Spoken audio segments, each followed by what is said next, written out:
Hi everyone, Petrik here. For today's video, it will be my July wrap-up. So in July, I finished 6 novels, 1 short story, and 1 manga series. I consider that quite an achievement, especially considering that I was hospitalized for 2 weeks. Also, before I get to my wrap-up, I want to mention that in my previous video, for some unknown reasons, my comments keep on getting deleted by YouTube. I have tried replying back to everyone again, but if you don't see my reply, please understand that it wasn't me. I didn't do anything to my comments, they just got deleted, even if it was just a simple thank you.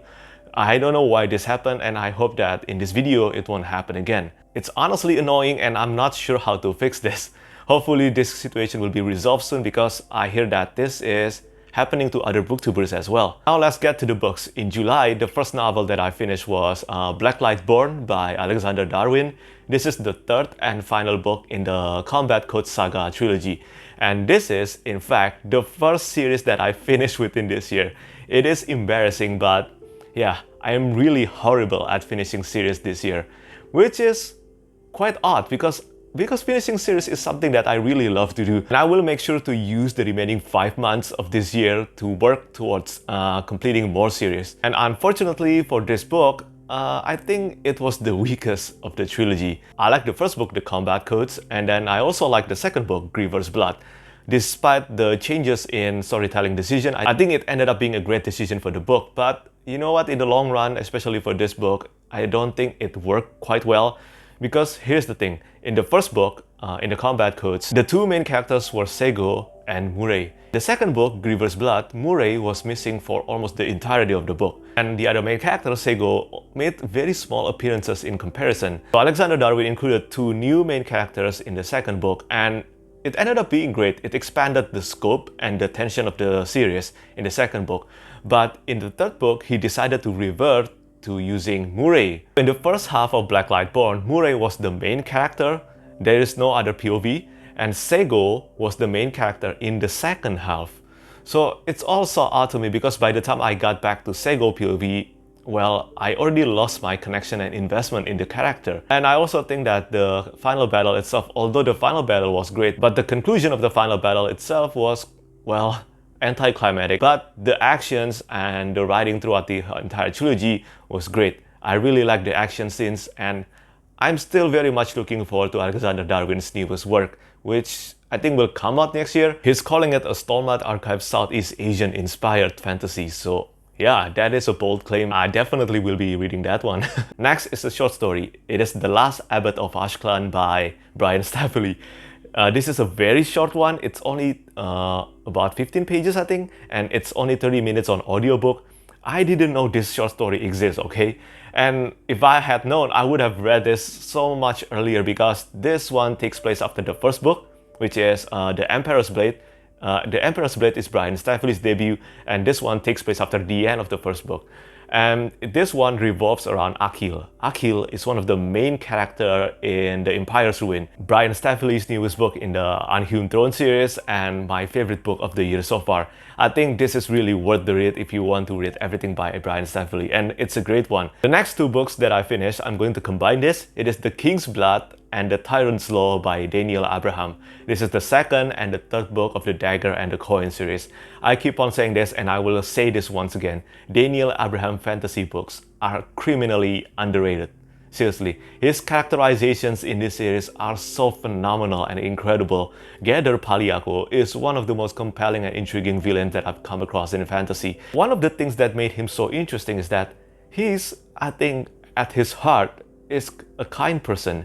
He has been bullied a lot, he has been humiliated a lot, and in a way the world kind of shaped him towards becoming the villain that he is now. This is shown in the second and the third book. There is a progress to his character development, and it's not only him. Marcus, Citrin, and then the Kaliam family, all of them have superb development, and the world building itself is quite unique. I definitely love King's Blood more than The Tyrant's Law. I think The Tyrant's Law was a bit of a step back, just a bit. It's still a great book. The Tyrant's Law was a bit of a step back to me because I feel that it was inflicted with the middle book syndrome. It's unfortunate because this is the 3rd out of 5 books in the series. But as I said, this is a character-driven epic fantasy series. And the 3rd book was utilized mostly for this and to make sure their convictions are in the right place for the sequels. And you know what? Both the ending of The King's Blood and The Tyrant's Law, both of them were just amazing. The epilogue in The Tyrant's Law was wow, the revelations that happen in the final few chapters here will absolutely enhance the next 2 books. I have no doubt about this. I'm pretty sure that the 4th and final book of the series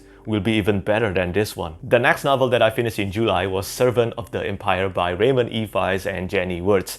This is the 2nd book in Rift War Empire trilogy, and I had very high expectations toward this one. Well, I think you know already that I absolutely love Daughter of the Empire, the 1st book.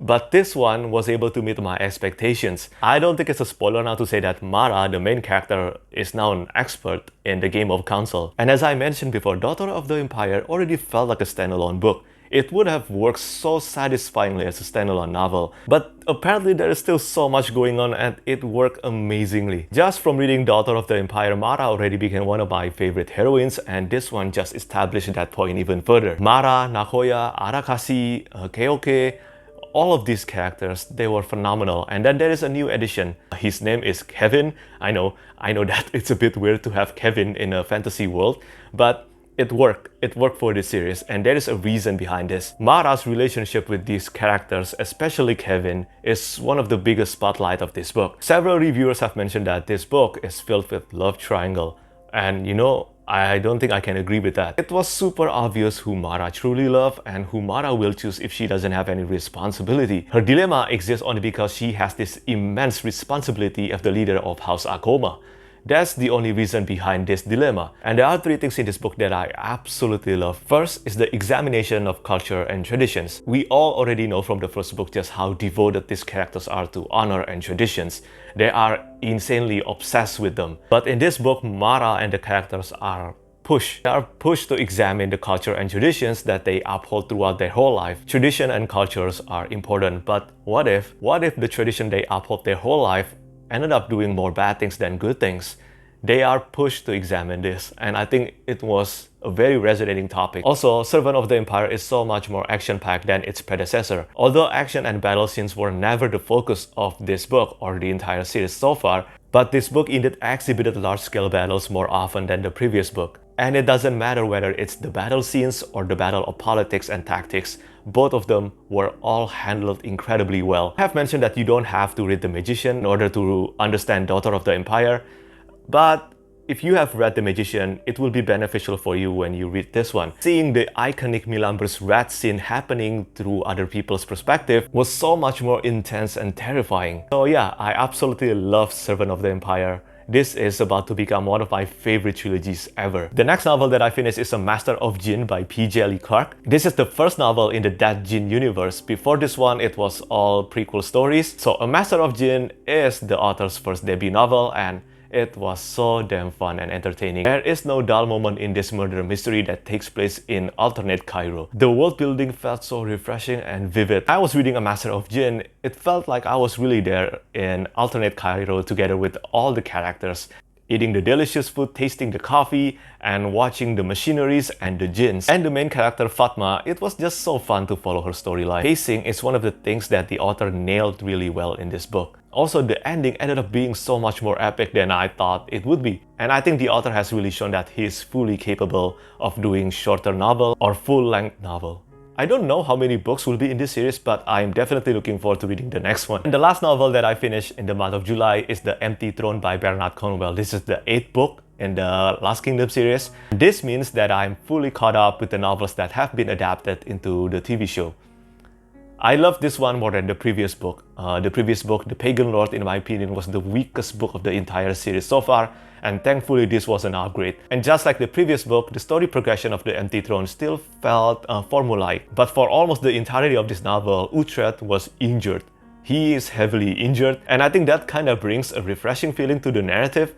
this one was certainly more enjoyable to me. And I've heard that the next 5 books are some of the best in the series. I'm so looking forward to reading them. And lastly, the manga series that I finished in July was Haikyuu by Haruichi Furudate. I didn't read Haikyuu from the beginning. I read Haikyuu from volume 33 until volume 45, the final volume. I'm not using the final volume as the cover art here because I think the cover art of the final 3 volumes can be considered a big spoiler. The main reason why I finally decided to read Haikyuu is that I'm impatient. I felt so impatient waiting for the anime adaptation. I absolutely love Haikyuu anime adaptations and I cannot wait. So I continued from where the anime ended for now. Contrary to my expectations, this ended up being so amazing. At first, I didn't click with the artwork. Not gonna lie, I think the artwork is so inferior compared to the anime. But after reading a few volumes, I have become used to it and I think the artworks and the storytelling keeps on getting better and better. And I know that Haikyuu is a manga and anime about volleyball. Believe me, volleyball is one of the least interesting sports to me, but the author was capable of making this sport feel so exciting, so engaging. I think it's all because of the character. Characters are funny, they're hilarious, they're so lovable, and all of them, especially the members of Karasuno and Nekoma, all of them have spectacular character developments. And this includes all the opponents of Karasuno. It's so good. The author also did something that's different to usual sports manga in the final 5 volumes, and I truly appreciate this. It was executed brilliantly, and I think the ending of Haikyuu is super satisfying. I cannot wait to watch the anime adaptation. I still cannot wait. I'm sure that it will be even better than the manga. Yeah, that's it from me today. That's pretty much all the books and manga that I finished in July. My book of the month in July definitely goes to Servant of the Empire. There is no doubt that this one was my favorite book of the month, outside of Haikyuu, of course. So yeah, let me know which books I just reviewed that look interesting to you, and what's your favorite book of last month? How many books did you finish in July? As always, thank you so much for watching and thank you for your support. Bye bye!